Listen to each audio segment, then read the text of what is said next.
पढ़ेंगे हम लोग पंचिंग और ब्लैंकिंग के बारे में। तो जानते हैं कि ये होता क्या है और इसको कैसे करते हैं, और इससे रिलेटेड जो भी टर्म्स हैं ना वो सब पढ़ेंगे। तो देखिए, मान लीजिए कि मेरे पास इस तरीके का एक सीट है, ठीक है। मेरे पास इस तरीके का एक सीट है, ठीक है। हमको इसमें क्या करना है ना, होल करना है। इस तरीके का एक होल करना है। तो हम क्या करेंगे, हम इस तरीके का होल कर देंगे, ठीक है। पंच रहेगा, उसको नीचे ऐसे इस तरीके से गिराएंगे तो होल हो जाएगा। तो जब ये होल हो जाएगा तो मेरे पास दो चीज़ बचेगा। एक, जो ये होल होने के बाद ये जो टुकड़ा है वो बचेगा, और एक जो सीट में होल होने के बाद सीट कुछ इस तरीके से बचेगा। तो अगर गौर करें तो मेरे पास दो चीज़ बच रहा है, एक ये और एक ये, दो। तो यदि मेरे काम का ना अगर ये वाला पार्ट है, फर्स्ट वाला पार्ट है, तो हम लोग बोलेंगे कि हम लोग जो है ना वो पंचिंग किए हैं। और यदि मेरे काम का जो है ना वो सेकंड नंबर वाला पार्ट है, हमको इससे काम है, तो हम लोग बोलेंगे कि हम लोग जो है ना ब्लैंकिंग किए हैं। तो प्रोसेस सेम है, लेकिन मटेरियल कौन सा यूज में ला रहे हैं। कटने के बाद जो टुकड़ा बचा वो अगर यूज का है तो that is called blanking. And the material, the part जो कि बच गया है, ठीक है, कटने के बाद जो पार्ट बच गया है उस वो अगर काम का है मेरे, तो पंचिंग। जैसे फोटोकॉपी वाले मशीन में जब आप लोग स्पाइरल बैंडिंग करवाते हैं तो सारे पेज में क्या करता है, फोटोकॉपी करके और इधर साइड में इस तरीके से छेद करता है। तो ये अच्छा, और वो जो गोल गोल टुकड़ा रहता है वो मेरे काम का रहता है क्या? नहीं, मेरे काम का ये वाला पेज रहता है। तो ये जो है ना इसमें हम लोग वो किए हैं पंचिंग, ठीक है। और यदि ये छोटा छोटा जो पेपर का वो टुकड़ा निकलता अगर वो काम का रहता तो वो ब्लैंकिंग कहलाता। तो पंचिंग और ब्लैंकिंग सेम प्रोसेस है, बट डिफरेंस है कि आप किस चीज़ को यूज़ कर रहे हैं, ठीक है। अब देखते हैं, अब जो है ना पहले थोड़ा पंचिंग पे देखते हैं कि पंचिंग अगर हमको इस ब्लू कलर के सीट में हमको पंचिंग करना है, ठीक है, मतलब छेद करना है, तो ये पंच रहेगा। और ये मेरा क्या है, एक तरीके से ये मेरा वर्क पीस है, ठीक है। और इसको नीचे हम लोग डाई से सपोर्ट करेंगे। भाई आपको एक सपोर्ट चाहिए ना ताकि पंच इसको काट दे, तो ये जो सपोर्ट प्रदान करता है उसको डाई बोलते हैं। तो पंचिंग के केस में क्या होता है ना, पंचिंग के केस में जो पंच का साइज है, ये पंच का ये वाला साइज है डाया, ये जो पंच का डायामीटर है वही आपके होल का डायामीटर होगा, ठीक है। तो जो पंच का साइज है ना, पंच का साइज वो साइज ऑफ होल के बराबर रहता है। और डाई का जो साइज है, मतलब डाई को किस डिस्टेंस पे आप रखिएगा, ये जो डाई का साइज है, ठीक है, ये आपका पंच साइज प्लस, देख रहे हैं थोड़ा सा क्लियरेंस है, यहाँ पे सी क्लियरेंस है और यहाँ पे भी सी। देख रहे हैं ना डाई कहाँ से है, यहाँ पे, तो बीच में देख रहे हैं गैप है ना, और इधर साइड में भी आपको ये गैप नजर आएगा। तो ये रेडियल क्लियरेंस कहलाता है, रेडियल क्लियरेंस। तो यदि आपको साइज ऑफ डाई निकालना है तो आप पंच साइज में 2 टाइम्स क्लियरेंस को ऐड कर दीजिएगा। तो आपको क्या निकल जाएगा, ये डाई का साइज निकल जाएगा कि डाई कितने दूर पे रहेगा एक दूसरे के। तो ये पंचिंग में करते हैं। अगर ब्लैंकिंग की बात करें तो देखिए, ब्लैंकिंग में क्या करते हैं ना कि ब्लैंकिंग में मेरा काम रहता है, जो मेरा ये जो टुकड़ा है ना, ये जो टुकड़ा है यही काम का रहता है।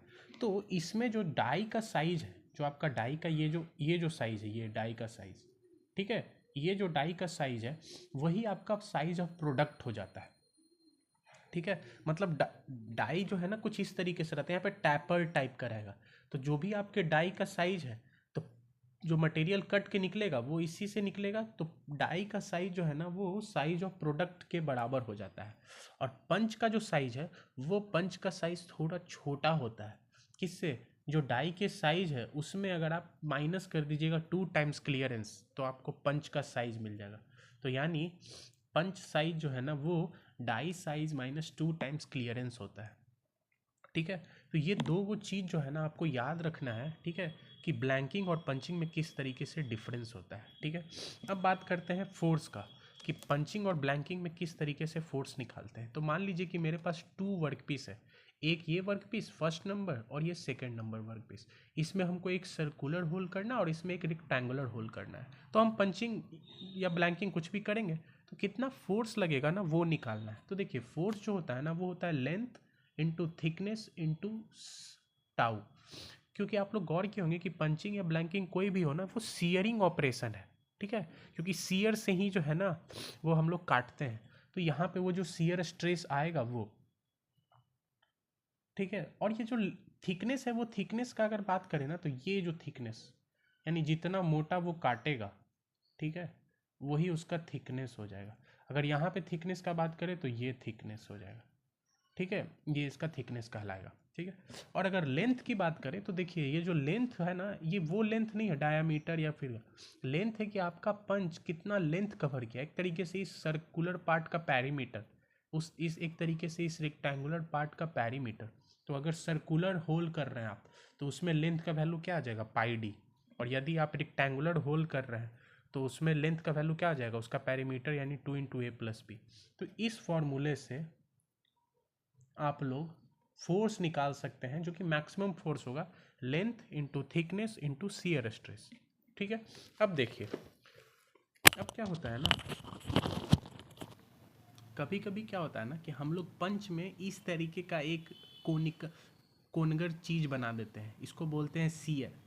और ऐसा इसलिए करते हैं ना क्योंकि पंचिंग में क्या होता है, काट रहा है या ब्लैंकिंग में काट रहे हैं हम लोग, तो अगर इस तरीके से नोकीला रहेगा ना पंच मेरा तो आसानी से कट जाएगा, ठीक है। जैसे आप लोग देखे होंगे कि एक कांटी है मेरे पास, ठीक है, और कांटी जो है ना वो इस तरीके का एक कांटी है, ठीक है, और एक कांटी मेरे पास इस तरीके का है। तो ये वाला कांटी आसानी से धंस जाएगा, इसको धंसाने में थोड़ा ज़्यादा फोर्स लगेगा या नहीं धंसेगा। तो इसकी वजह से जो है ना हम लोग पंच में इस तरीके का शियर ले लेते हैं, जिसको जहाँ जो ये जो डिस्टेंस है इसके टिप से लेके जहाँ तक ये शियर है उसको एस से नाम दे देते हैं, शियर है, ठीक है। और ये मेरा पंच है और इसी से हम लोग इस तरीके का होल करेंगे। तो होता क्या है कि अगर आपके पंच में शियर है तो आप इससे करेंगे पंचिंग या ब्लैंकिंग करिएगा, तो एक चीज़ होता है कि जितने फोर्स से, ठीक है, जितना वर्क ये पंच नीचे जाने में लगेगा, जितना पंच को लगेगा टाइम वर्क नीचे जाने में, पंच क्या होगा, कुछ फोर्स से नीचे आता है, कुछ फोर्स से ही नीचे आएगा। धीरे से तो नीचे करेंगे नहीं उसको, धीरे से करेंगे तो काट ही नहीं पाएगा। हमको काटना है तो हम क्या करेंगे, कुछ फोर्स लगा के इसको नीचे करेंगे। तो नीचे करेंगे तो जो वर्क डन ये करेगा नीचे जाने में, वही वर्क डन कटिंग में इस्तेमाल होगा, यानी work done by punch in travelling, ठीक है। और किस केस में, विथ शियर, ठीक है, वही वर्क डन कटिंग में यूज होगा। जो काटने में जितना काम लगेगा उतना ही काम पंच जब ट्रैवल करेगा तभी नीचे होगा, ठीक है। तो पंच जो है ना, अगर गौर करें कि ट्रैवलिंग में कितना काम करेगा, तो फोर्स, जिस फोर्स से पंच नीचे जा रहा है इनटू जो शियर है वो, यानी यही डिस्टेंस ट्रैवल करेगा। Force into distance is equal to work.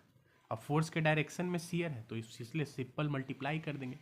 और कटिंग में वर्क डन कितना होगा, कटिंग में वर्क डन होगा कि जो फोर्स लगा इनटू कितना काटा वो, जिसको बोलते हैं पेनिट्रेशन, ठीक है, कितना काटा, जिसको पेनेट्रेशन ऑफ द पंच बोलते हैं। तो ये पेनेट्रेशन कैसे निकालेंगे, इसका अगर थिकनेस टी है और पूरा नहीं काटा, काटा कितना 50%, और मान लेते हैं थिकनेस है 10 मीटर 10 mm, तो यानी कितना काटा होगा, 5 mm तक ही अंदर गया होगा। तो थिकनेस इंटू पेनेट्रेशन को ही ना बोलते हैं ये टी इंटू पी, मतलब कितना वो पंच अंदर घुसा, ठीक है, और फोर्स जितना लगा। यहाँ से अगर फोर्स विथ शियर अगर आपको निकालना हो तो आप क्या कीजिएगा, F max T into P जो कि आपका पेनेट्रेशन है, ये जो शियर है ना वो नीचे आके ये शियर में आ जाएगा।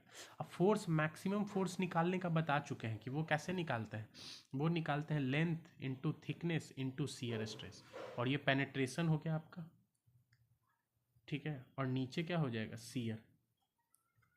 तो इस तरीके से आप लोग जब आपका शियर रहेगा पंच में तो आप लोग निकाल सकते हैं, ठीक है। ये फॉर्मूला से भी बहुत सारे क्वेश्चन आते हैं गेट में। तो थैंक यू फॉर वॉचिंग।